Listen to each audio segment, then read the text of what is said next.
Hello, good morning to all of you. Last class में हमने देखा था कि कोर लॉस कैसे फाइंड कर सकते हैं। मतलब कह सकते हैं कि आप नो लो टेस्ट या फिर कोर लॉस और मैग्नेटाइजिंग करंट लॉस को आप मेज़र कैलकुलेट किए थे और कोर लॉस को मेज़र किए थे। और उसमें ही मैंने आपको बताया था कि आप कैसे हिस्टैरिसीस लॉस और एडी करंट लॉस को सेपरेट कर सकते हैं।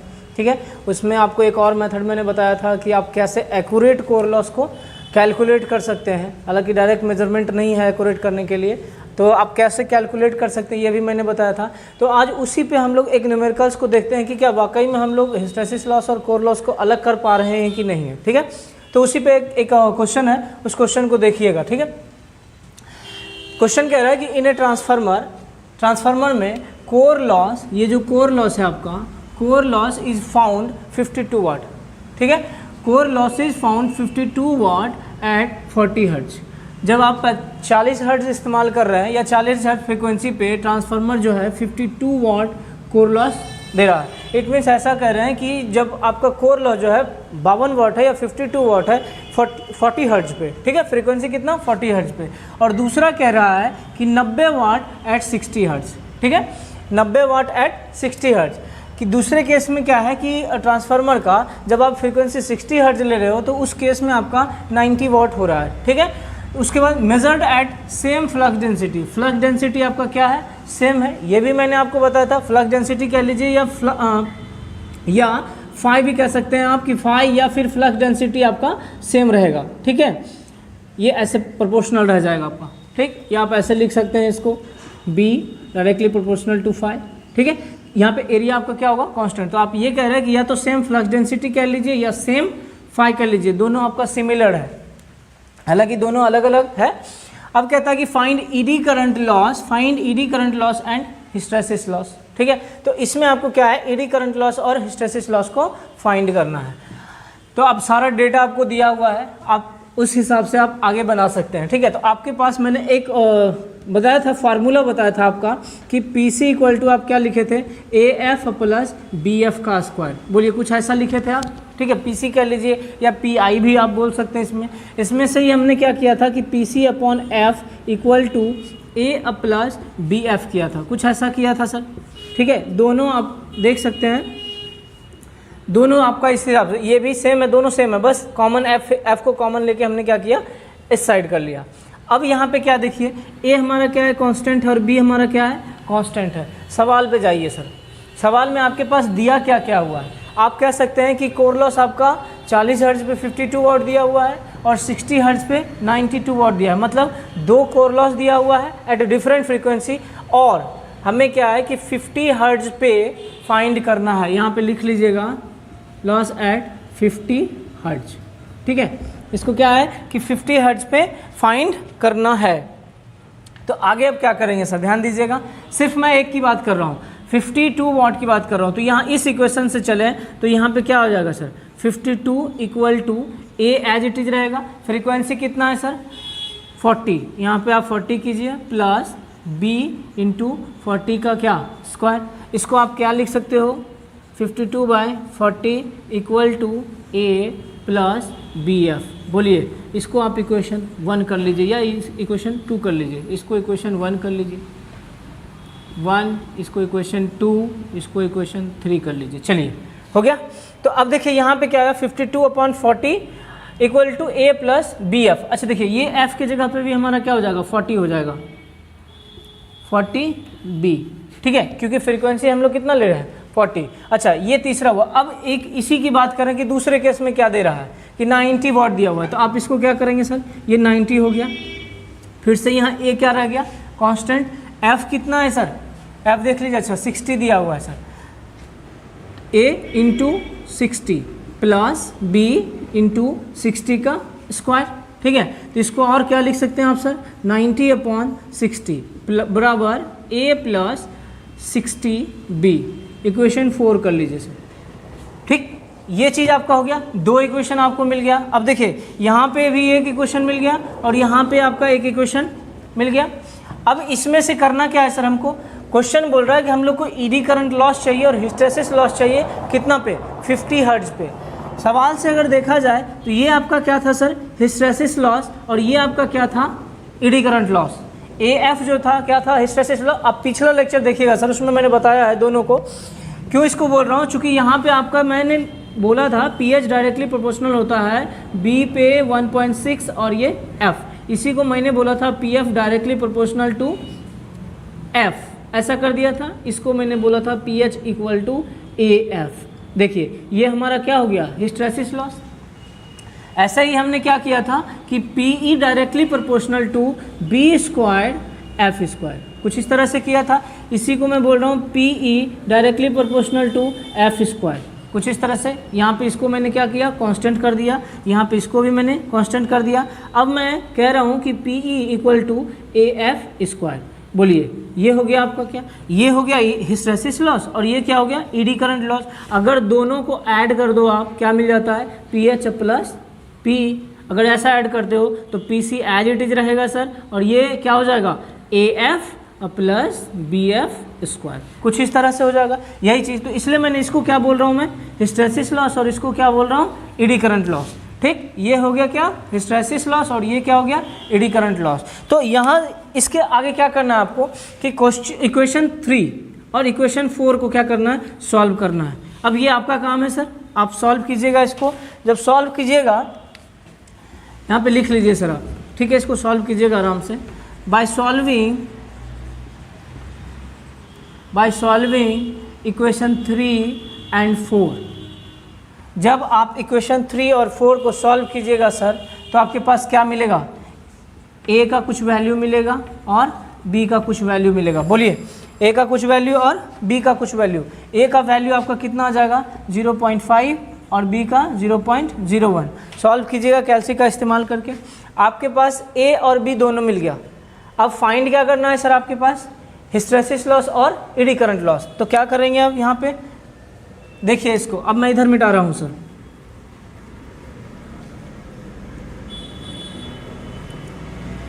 अगर मैं बात करूँ हिस्टैरिसीस लॉस का, तो हमने क्या लिखा था, P H equal to A F. बोलिए, ए आपको पता चल गया कितना, 0.5, तो ए का वैल्यू आप कितना रख दो, 0.5। फ्रीक्वेंसी कितना है, 50 हर्ट्ज। क्यों, क्योंकि हमें ईडी करंट लॉस और हिस्टैरिसीस लॉस दोनों कितने हर्ट्ज पे फाइंड करना है, 50 हर्ट्ज पे। तो यहाँ पे हम लोग क्या करेंगे, 50 मल्टीप्लाई कर दीजिए, तो कितना हो गया, 25 वाट। ठीक है, अब इसी तरह से अगर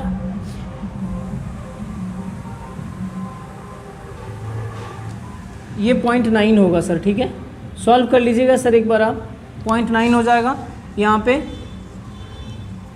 ये आपका हो जाएगा 45 वाट। कैल्सी से सॉल्व कीजिएगा सर, आपको आ जाएगा।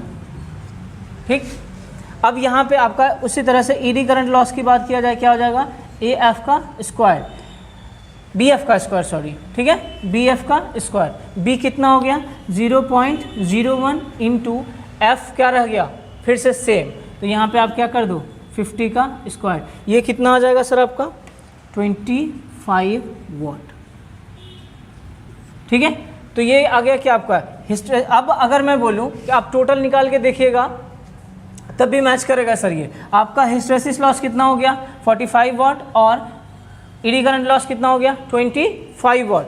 कितने फ्रीक्वेंसी पे, 50 हर्ट्ज पे। देखिए अलग अलग फ्रीक्वेंसी पे अलग अलग लॉस है। क्यों, क्योंकि ईडी करंट लॉस और हिस्टैरिसीस लॉस दोनों हमारा फ्रीक्वेंसी पे डिपेंड कर रहा है सर। इस वजह से आप कह सकते हैं, देखिए यहाँ पे 40 हर्ट्ज पे कितना था, 52 वाट। यहाँ पे आप देखिए 60 हर्ट्ज पे कितना था, 90 वाट। और यहाँ पे अगर बात करें 50 हर्ट्ज पे कितना आ जाएगा, तो ये आपका हो गया 45 वाट हिस्टैरिसीस लॉस और 25 वाट ईडी करंट लॉस। तो ये 70 वाट हो रहा है, ध्यान दीजिएगा।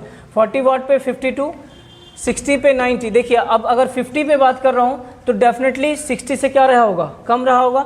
इसको ऐड कीजिए, देखिए 70 वाट के आसपास आएगा आपका क्या, टोटल आयरन लॉस आप कह सकते हैं 45 प्लस 25 इक्वल टू 70 वाट। ठीक है, तो कुछ इस तरह से आप इसको सॉल्व कर सकते हैं। ठीक है, उसके बाद अभी हम दूसरा सवाल देखते हैं।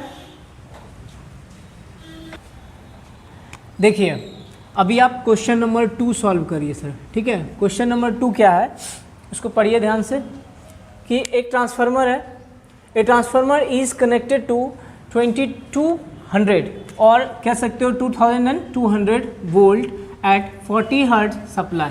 एक ट्रांसफार्मर है जो कि 2200 वोल्ट सप्लाई दे रहा है उसमें एट कितना पे 40 हर्ट्ज पे, मतलब 2200 वोल्ट आपने सप्लाई किया, उससे कनेक्ट किया है और फ्रीक्वेंसी कितना रहेगा उस टाइम में, कितना रहा है 40 हर्ट्ज। ठीक है, अब कह रहा है कि द कोर लॉस इज 800 वाट। ध्यान दीजिएगा, सवाल में आपका दिया हुआ है क्या, कोर लॉस जो है वो 800 वाट है, आउट ऑफ विच उसी कोर लॉस में 600 वाट, ये जो 600 वाट है 600 watt are due to hysteresis. मतलब हिस्टेरेसिस लॉस जो आपका क्या हो गया होगा यहाँ पे 600 वाट, मतलब हिस्टेरेसिस के कारण जो लॉस हुआ है वो हमारा कितना है 600 वाट, किस में से 800 वाट में से।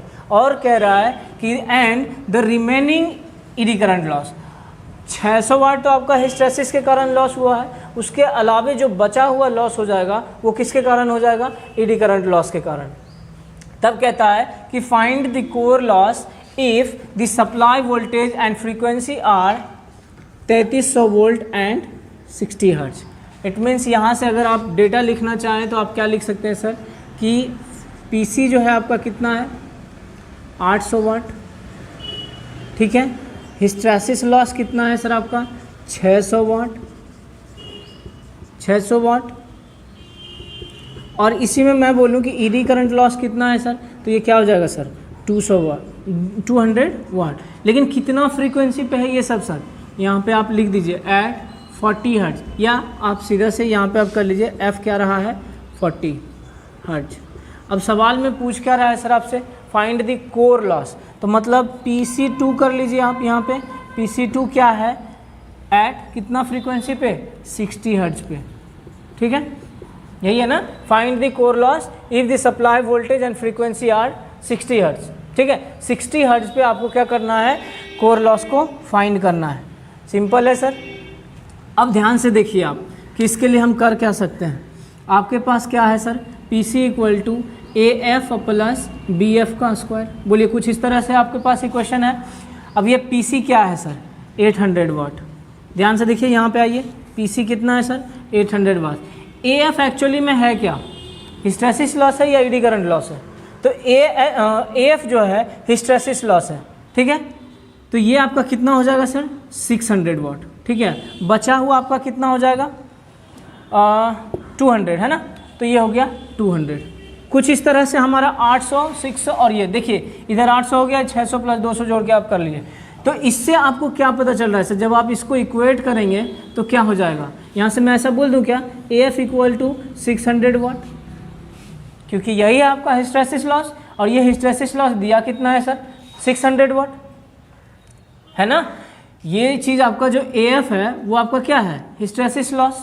अब वो हिस्टेरेसिस लॉस आपके क्वेश्चन में दिया हुआ है कितना 600 वाट, तो इसको हम लिख सकते हैं क्या ऐसा 600, AF इक्वल टू 600 वाट। अब देखिए फ्रीक्वेंसी कितना है आपके पास 40, तो यहाँ पे मैं ऐसा कह रहा हूँ कि A इंटू 40 इक्वल टू वाट 600, तो यहाँ से आपको A का वैल्यू मिल जाएगा क्या 600 अपॉन में 40, इसको कैंसिल कीजिए सर, कितना हो जाएगा कीजिए जल्दी, 4 1 और 15, ये हो जाएगा आपका क्या 15, ठीक है। 15 आ गया किसका वैल्यू, A का वैल्यू। अब इसी तरह से मैं बोलूं कि BF स्क्वायर जो आपका ईडी करंट लॉस था वो कितना हो जाएगा सर 200। बोलिए, बचा हुआ जो था क्या 600 वाट के बाद जो बचा हुआ लॉसेस था वो हमारा क्या था ईडी करंट लॉस, तो ईडी करंट लॉस यहाँ से क्या है BF स्क्वायर। अब ये BF स्क्वायर हमारा कितना हो गया 600। अब इसको भी आप क्या लिख सकते हो, BF कितना है सर दिया हुआ 40 का क्या हो जाएगा सर स्क्वायर इक्वल टू 200। आगे बोलिए, B इक्वल टू क्या हो जाएगा 200 अपॉन 40 इंटू 40, कर सकते हैं क्या इसको कैलकुलेट कीजिए, कितना आएगा 0.125, ठीक है। ये कितना आ जाएगा, इसको आप कर लीजिए 1/8 इक्वल टू 0.125 आ जाएगा आपका, ठीक है। ये वैल्यू आया किसका B का, तो यहाँ से आप ये कह लीजिए B इक्वल टू कितना हो गया 0.125, ये आपका आया B का वैल्यू, और यहाँ से आपका A का वैल्यू कितना आया 15। आपको चाहिए क्या सवाल से, आयरन लॉस या टोटल कोर लॉस चाहिए। A निकल गया, B भी निकल गया। अब आयरन लॉस चाहिए कितना पे 60 हर्ट्ज पे, तो इसको अब क्या करेंगे आप मैं इसको इधर मिटा रहा हूँ, रब कर रहा हूँ। देखिए आपके पास आयरन लॉस क्या है, PC equal to AF plus BF का स्क्वायर, ठीक है, यही है ना। PC ही निकालना है सर, लेकिन F कितना रहना चाहिए, 60 हर्ट्ज। A और B आपका कांस्टेंट है, जो वैल्यू आपने क्या किया, निकाला है। A का वैल्यू कितना, 15, बोलो लिख दूं क्या। F का वैल्यू कितना, 60, सही है, प्लस B का वैल्यू कितना आया, 0.125 इंटू F कितना रह जाएगा, 60 का स्क्वायर। इसको सॉल्व कीजिए, कितना आएगा सर सॉल्व करने के बाद, बोलिए जल्दी से, 1350 वाट, ठीक है। तो कुछ इस तरह से आप देखिए कोर लॉस मिल गया, और यही आपका क्या हो गया, कोर लॉस। क्लियर है। तो ये इस तरह से भी आप सवाल बना सकते हैं, और काफ़ी ऑब्जेक्टिव इस पर बनेगा आपको सर। अब जब आप बना रहे होंगे ऑब्जेक्टिव, तो इसमें बहुत सारा पूछेगा आपको कि कोर लॉस दिया हुआ है, एडी करंट लॉस क्या होगा, हिस्टैरिसीस लॉस क्या होगा। सवाल में आपको कोर लॉस दिया, हिस्टैरिसीस लॉस दे दिया है, पूछ रहा है एडी करंट लॉस क्या होगा। डिफरेंट फ्रीक्वेंसी पे आपको ये सवाल पूछता है सर, ठीक है। अब इसके बाद हम लोग एक और क्वेश्चन करेंगे, क्वेश्चन नंबर 3, ठीक है। तो क्वेश्चन नंबर 3 में अभी हम लोग बात कर रहे थे, क्वेश्चन 3 एक है, उसको भी हम लोग बनाते हैं, ठीक है। तो अब क्वेश्चन 3 में क्या क्या रहा है, इस चीज़ को ध्यान से देखिए।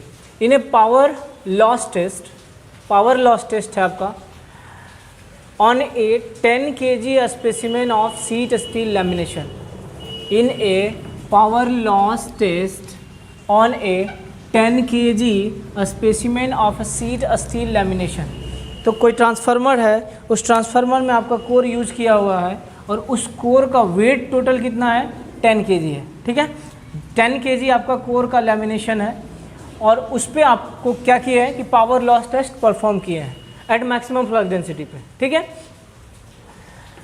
Lamination the maximum at the maximum flux density the following at the maximum flux density following results were obtained, ठीक है। तो इसी में हम लोग क्या किए हैं कि पावर लॉस टेस्ट जो परफॉर्म किए हैं, उसमें से अलग अलग फ्रीक्वेंसी पे अलग अलग टेस्ट हम लोग किए हैं, ठीक है। देखिए क्या आया है, अगर आपने 25 हर्ट्स यहाँ पे जो है आपका एक टेबल में आया है, जो भी ऑब्जर्वेशन था वो ऑब्जर्वेशन हमने क्या किया, टेबल में एक नोट डाउन किया। इस ऑब्जर्वेशन में हम लोग टेबल में जब नोट डाउन किए, तो उसमें से हमें क्या पता चला, वो ध्यान दीजिएगा।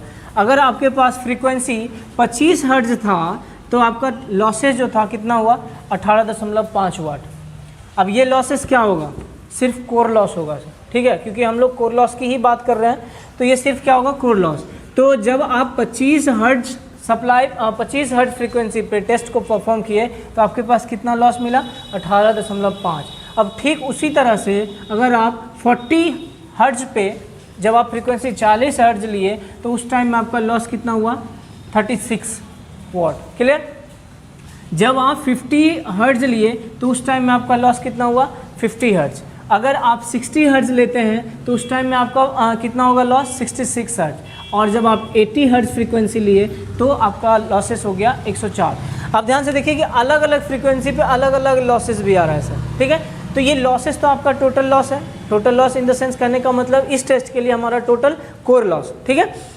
तो कोर लॉस हमारा अलग अलग दिया हुआ है, अलग अलग फ्रीक्वेंसी भी दिया हुआ है। तो सवाल ये कह रहा है कि calculate the eddy current loss.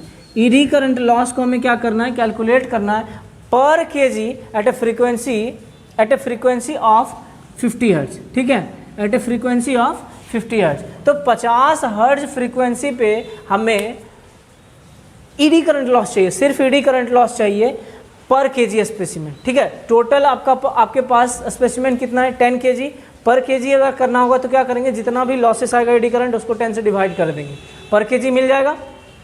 तो अब इस चीज़ को सॉल्व कैसे करेंगे, उस चीज़ को देखिए। क्वाइट सिंपल है सर, बहुत आसान है। आप इसके पहले जो किए थे वही चीज़ हम यहाँ पे भी करेंगे सर। अब इसमें से आप क्या कीजिए, कोई सा दो को आप कंसिडर कीजिए, ठीक है, किसी दो को आप कंसिडर कर लीजिए, और उस पर हम लोग क्या करेंगे, बना देंगे। आपके पास इक्वेशन है PC equal to AF plus BF का स्क्वायर, ठीक है। इक्वेशन तो आपके पास यही है, जिसमें से ये आपका कोर लॉस, ये आपका हिस्टैरिसीस लॉस, और ये आपका एडी करंट लॉस। अब ये आपका अगर है, तो इसमें से क्या दिया हुआ है, ध्यान दीजिएगा। जब आप 40 हर्ट्ज, मैं इस दोनों को ले रहा हूँ सर, ठीक है, इस दोनों को कंसिडर कर रहा हूँ। एक 40 hertz at 36 watt and 50 hertz 50 watt. किसी को भी आप ले सकते हो, किसी दो को आप कंसिडर कर लीजिए, कोई दिक्कत नहीं। अगर मान लीजिए मैं ये कर रहा हूँ, आप ये करके देखना, या फिर आप ये करके देखना, अप्रॉक्सीमेट सब क्या होगा, बराबर ही होगा, लगभग सब बराबर होगा सर। तो यहाँ पे जब आपका फ्रीक्वेंसी 40 हर्ट्ज था तो लॉसेस कितना है, 36 वाट। चलिए इस हिसाब से हम लिखते हैं यहाँ पे sir 36 equal to A frequency कितना 40 प्लस बी फ्रीक्वेंसी हमारा क्या रह जाएगा, सेम। अब यहाँ पे मैं ऐसा बोलूँ कि इसको लिखना चाह रहा हूँ कुछ इस तरह से 36/40 equal to A plus 40 B. ठीक है, ये हमारा हो गया इक्वेशन 1। बोलिए कोई दिक्कत इसमें से? क्या किए, ये जो लॉसेस दिया हुआ था और ये कितने फ्रीक्वेंसी पे हमारा ये 36 वाट आ रहा है 40 पे, बस इस दोनों को हमने कंसीडर किया, एक इक्वेशन बना के लिख लिया। वही काम 36 कोर लॉस आपका हो गया टोटल 40 फ्रीक्वेंसी पे, ठीक है, 40 हर्ट्ज फ्रीक्वेंसी पे, ये एक इक्वेशन बन गया। ठीक इसी प्रकार से आप दूसरे इक्वेशन में भी कर लीजिए। अब मैं बात कर रहा हूँ 50 हर्ट्ज पे, तो लॉसेस कितना हो गया 50। चलिए इसको भी आप इसी तरह से लिखिए सर 50 वाट आपका total core loss equal to a आपका एफ कितना है वहाँ पे 50, इसको आप लिखिए 50 प्लस बी फिर से क्या सेम 50 हर्ट्ज। यही काम तो आप पिछले 2 सवाल से कर रहे हैं सर। फर्स्ट क्वेश्चन में भी आपका यही सवाल यही ऐसा ही किए हैं, सेकेंड क्वेश्चन में भी ऐसा किए हैं, थोड़ा बहुत चेंजेज आ रहा है सर। ठीक है, तो अब यहाँ पे भी इसको अगर मैं लिखना चाहूँ कि 50 अपॉन कितना हो जाएगा 50 equal to A plus 50 B, यहाँ पे इक्वेशन क्या हो गया, इक्वेशन 2। अब क्या हो जाएगा सर, इक्वेशन 2 हो गया। अब इसको क्या करना है, सॉल्व करना है सर। ठीक है, तो यहाँ पे आप इसको सॉल्व कीजिएगा। सॉल्व करने के बाद आपके पास क्या आएगा, बाय सॉल्विंग इक्वेशन 1 एंड 2। जब आप इक्वेशन 1 और 2 को सॉल्व कीजिएगा तो यहाँ पे a का वैल्यू आएगा कुछ सर और b का वैल्यू कुछ आएगा। आप इसको सॉल्व कीजिए और देखिए कि कितना वैल्यू आ रहा है। ठीक है, सॉल्व करके देखिएगा तो आपका वैल्यू आएगा 0.5 और 0.01 कुछ इस तरह से आएगा। ठीक है, ये a का वैल्यू कितना आ गया 0.5 और b का वैल्यू कितना आएगा 0.01। आप सॉल्व कीजिएगा सर, मेरे पास कैलसी नहीं है। ठीक, तो आप जब सॉल्व कीजिएगा तो आपका ये वैल्यू आएगा। अब देखिए सवाल में आपका क्या बोल रहा है, ईडी करंट लॉस निकालने के लिए कितना पे 50 हर्ट्ज पे, और यहाँ से ईडी करंट लॉस हमारे पास कितना है BF², वो भी आपका पर केजी बोल रहा है, नॉट टोटल का। टोटल ईडी करंट लॉस की बात नहीं कर रहा है, 1 केजी पे कितना हमारा लॉस हो रहा है ईडी करंट, वो पूछ रहा है यहाँ पे सर। तो अगर मैं बोलूँ कि यहाँ पे सिर्फ मैं बात कर रहा हूँ ईडी करंट लॉस की, टोटल ईडी करंट लॉस की बात अगर करूँ तो यहाँ पे कितना हो जाएगा, eddy current loss equal to हमारा क्या हो जाएगा BF का स्क्वायर। अच्छा B कितना आ गया सर 0.01, F कितना है 50 का स्क्वायर, इसको आप कर लीजिए कितना हो गया ये 25 वाट। ये देखिए क्या आया सर, आपका टोटल स्पेसिमेन का ईडी करंट लॉस आया। मतलब 10 केजी आपके पास अगर शीट स्टील लैमिनेशन है तो उस 10 केजी में आपका 25 वाट लॉसेस हो रहा है ईडी करंट लॉस। ठीक है, लेकिन सवाल में पूछ रहा है कि ईडी करंट लॉस पर केजी, तो यहाँ पे आप लिख लीजिए ईडी करंट लॉस पर केजी इक्वल टू कितना हो जाएगा सर 25/10 इक्वल टू 2.5 वाट। ठीक है, क्लियर है यहाँ तक? तो पर केजी मतलब 1 केजी पे हमारा कितना हो रहा है 2.5 वाट लॉस हो रहा है, तो 10 केजी पे कितना हो रहा था 25 वाट। तो इस तरह से ये क्वेश्चन को आप पढ़िएगा, आराम से समझिए, समझने का कोशिश कीजिएगा, बहुत ही आसान है और काफ़ी इंपॉर्टेंट है सर। ठीक है, आगे आपको भी बहुत सारा सवाल आपको ऐसा मिलेगा, तो बनाइए उसको, और भी सवाल हम लोग कुछ करेंगे इस पर आगे। ठीक है, एक और क्वेश्चन देखते हैं हम लोग 4th नंबर। ठीक है, क्वेश्चन नंबर 3। ठीक है, तो इसमें हम लोग देखते हैं कि एक और मेथड आपने पढ़ा था कि एक्यूरेट मेजरमेंट अगर करना हो कोर लॉस का तो कैसे करेंगे। ठीक है, तो उसमें सिंगल फेज का हालांकि पढ़े थे आप, 3 फेज में क्या होगा सर कि 3 फेज वाट मीटर आप पढ़े होंगे मेजरमेंट में, और 3 फेज वाट मीटर कह सकते हैं, या 3 फेज मतलब अगर 3 फेज वायर का पावर मेज़र करना हो 3 फेज 3 वायर का, तो कैसे मेज़र करेंगे, 2 वाट मीटर मेथड पढ़े होंगे, सिंगल वाट मीटर मेथड पढ़े होंगे। तो उसमें से हम लोग 3 फेज के केस में 2 वाट मीटर मेथड यूज़ करते हैं। जब आप यहाँ पे सीधा है कि सर 2 वाट मीटर मेथड अगर आप यूज़ कर रहे हैं तो यहाँ पे दोनों पावर को क्या करेंगे, आप ऐड कर देंगे। ठीक है, इसी तरह से अगर करंट एमीटर भी लगा होगा, जैसे कि आप ऐसा कह सकते हैं कि ये हमारा एक ट्रांसफार्मर हो गया, अगर ये हमारा ट्रांसफार्मर है तो ये हमारा 3 फेज आ गया सर।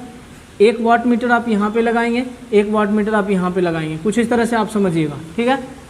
उसके बाद आपका यहाँ पे एक एमीटर होगा, एक एमीटर यहाँ पे लगेगा। इन केस ऑफ 3 फेज की बात मैं कर रहा हूँ, एक एमीटर यहाँ पे लगेगा सर कुछ इस तरह से। लेकिन वोल्टेज की बात करेंगे, अगर इस फेज में है, इस फेज में है, तो इस दोनों के बीच में हम लोग क्या करेंगे, 2 वोल्ट मीटर भी यूज़ करेंगे सिंगल फेज के जैसा, ठीक है। तो जब आप करंट की बात करेंगे तो इस करंट का एवरेज हम लोग कैलकुलेट करेंगे, वो हमारा टोटल नो लोड करंट हो जाएगा। और जब बात करेंगे टोटल कोर लॉस का, तो हमारा ये पावर क्या हो जाएगा, ऐड हो जाएगा। तो ये तो हमारा नॉर्मल मेथड जो आप कैलकुलेट करते थे नो लोड टेस्ट में, वही मेथड आपका था। लेकिन जब आपको बोला जाए कि कैलकुलेट करना है एक्यूरेट नो लोड लॉस, तो आपको मैंने एक फार्मूला दिया होगा सर, ध्यान से देखिएगा उस लेक्चर में, तो उसी बेस पे हम लोग सॉल्व करते हैं और देखते हैं कि क्या वाकई में हमारा नो लोड लॉस जो है क्या एक्यूरेट हो पा रहा है, क्या एक्यूरेट हम अगर कैलकुलेट करना चाहते हैं तो क्या एक्यूरेट कम आ रहा है या ज़्यादा आ रहा है, या एक्यूरेसी है कि नहीं है, ठीक है। उसी पे तो सवाल कुछ इस तरह से, इसको पहले ध्यान से पढ़िए कि the following reading were obtain when measurement of no load loss was carried out on 440/230 volt 3 phase transformer. एक 3 फेज ट्रांसफार्मर है जिसका वोल्टेज रेटिंग 440/230 है। प्राइमरी में आप 440 दे रहे हैं और सेकेंडरी में आपको कितना मिल रहा है, 230 वोल्ट, ठीक है। 3 फेज ट्रांसफार्मर है सर। और नो लोड टेस्ट आप उसमें क्या किए, परफॉर्म किए, तो आपका फॉलोइंग रिजल्ट आया, ठीक है। फॉलोइंग रिजल्ट आया, आपने 2 वोल्ट मीटर लगाया था, सिंगल फेज के केस में भी आपका 2 वोल्ट मीटर लगेगा। एक कौन सा, रेक्टिफायर टाइप, और दूसरा इलेक्ट्रोडायनेमिक टाइप। एक आपका आरएमएस वैल्यू रीड करेगा और दूसरा आपका क्या रीड करेगा, एवरेज वैल्यू, ठीक है। तो आप इसको कह लीजिए, ये हमारा था, ध्यान से देखिएगा उसको, ये रेक्टिफायर टाइप हो जाएगा सर, ठीक है। वहाँ से लिखा भी हुआ है सर, V1 आपका रेक्टिफायर टाइप होगा और V2 आपका डायनेमिक टाइप होगा, ठीक है। और ये W1 W2 2 वाट मीटर लगा हुआ है, जिसका रीडिंग आपको क्या हो गया, नोट किया आपने। तो मैं यहाँ से अगर मैं बोलूँ कि टोटल कोर लॉस आपका कितना हो रहा है, तो 650 + 320 कितना हो गया, 970 वाट। ये तो आपने जब टेस्ट परफॉर्म किया तो उस टाइम में टेस्ट परफॉर्म करने के दौरान आपको कितना वाट आया, 970 वाट आया। अब इसको भी क्या करना है, हमें एक्यूरेट करना है सर। एक्यूरेट मतलब कितना आएगा, नो लोड लॉस जो है आपका, या कोर लॉस जो होगा, वो एक्यूरेट कितना आएगा, उस चीज़ को मेजर करना है। तो अब उस चीज़ को मेजर करने के लिए आपके पास फार्मूला था, क्या फार्मूला था, W0 बटे में क्या था बताइए, P1 + K है ना, P1 + K ये हो गया। वेयर एज P1 और P2 आपका क्या था, मटेरियल पे डिपेंड कर रहा था। अब यहाँ पे सवाल देखिए कि if CRGO laminations are used, अगर आप CRGO लैमिनेशन यूज कर रहे हैं तो उस टाइम में आपका नो लोड लॉस क्या होगा। इसी में आपका कोई अब CRGO के अलावा आप आयरन यूज़ कर रहे हैं, तो उसमें P1 और P2 का वैल्यू क्या था, अलग अलग था सर, ठीक है। तो अब अगर आप CRGO लैमिनेशन यूज़ कर रहे हैं तो उसमें P1 और P2 का वैल्यू क्या दिया हुआ था सर, 0.5 और 0.5, दोनों के केस में आपका क्या था, बराबर था P1 और P2। लेकिन अब यहाँ पे K का वैल्यू क्या रहा होगा सर, तो K का वैल्यू कैसे निकाल रहे थे आप बता दीजिए जल्दी से। K का वैल्यू हम लोग लिखे थे V2/V1 का स्क्वायर, मतलब डायनामिक टाइप वोल्ट मीटर जो था उसका और रेक्टिफायर टाइप वोल्ट मीटर का रेशियो कह लीजिए, उसका स्क्वायर, ठीक है। तो यहाँ पे V2 कितना है सर, 450 यहाँ पे 440 आपका क्या हो गया सर, एवरेज का, इसका स्क्वायर। अब इसको सॉल्व कीजिएगा तो यहाँ पे आपको एक K का वैल्यू मिलेगा, ठीक है। सॉल्व करने के बाद K का वैल्यू क्या हो जाएगा, 1.046। इसको सॉल्व कीजिएगा सर आप, ठीक, 1.046 आ गया। अब ओरिएंटेड स्टील के लिए यहाँ पे कितना था सर, 4। ओरिएंटेड में आप देखिए CRGO लिखा हूँ मैंने, कोल्ड रोल्ड ग्रेन ओरिएंटेड, ठीक है, 4 ओरिएंटेड स्टील लिख लीजिए इसको भी आप, 4 ओरिएंटेड स्टील, ये हो गया। अब सिर्फ करना क्या, आपको इस वैल्यू पे पुट कर देना है। अब यहाँ पे मैं कह रहा हूँ कि WI = क्या हो जाएगा, W0 के नाम पे आपके पास क्या है, 970 सर, 970 अपॉन में क्या कर लीजिए आप, P1 का वैल्यू कितना है सर, 0.5 प्लस K का वैल्यू कितना आया सर, 1.046 इंटू P2 का वैल्यू भी कितना था 0.5। इसको सॉल्व कीजिए सर। सॉल्व करने के बाद देखिएगा कि क्या आ रहा है आपके पास, बताइए जल्दी से। तो इसको सॉल्व करने के बाद आपको आएगा 948.01, ठीक है 948.01 सॉरी या 191 है सर, ठीक है 191 वाट। अब ध्यान से इसको देखिए, हमने जब टेस्ट परफॉर्म किया था तो उस टाइम में हमारे पास लॉसेस कितना था 970 वाट, ठीक है। अब हमने जब एक्यूरेसी कैलकुलेट किया या एक्यूरेट कैलकुलेट कर रहा हूँ तब हमारे पास कितना आ गया 948 वाट। देखिए कम हो गया, मतलब एक्यूरेट अगर बात करें तो हमारे पास 948 वाट है, लेकिन जब आप टेस्ट को परफॉर्म कर रहे थे तो उस टाइम में आपके पास क्या आया 970 वाट, ठीक है। तो इस तरह से ये आप एक्यूरेसी भी निकाल सकते हैं नो लोड लॉसेस का, जब आप नो लोड लॉस परफॉर्म करते हैं और फिर आप कैलकुलेट करते हैं तब, ठीक है। तो इस तरह से आप कुछ न्यूमेरिकल्स बनाए, और भी कुछ न्यूमेरिकल्स होंगे जिसको कि हम देखेंगे अगले क्लास में, ठीक है। आज के लिए इतना ही। Thank you for attending the session.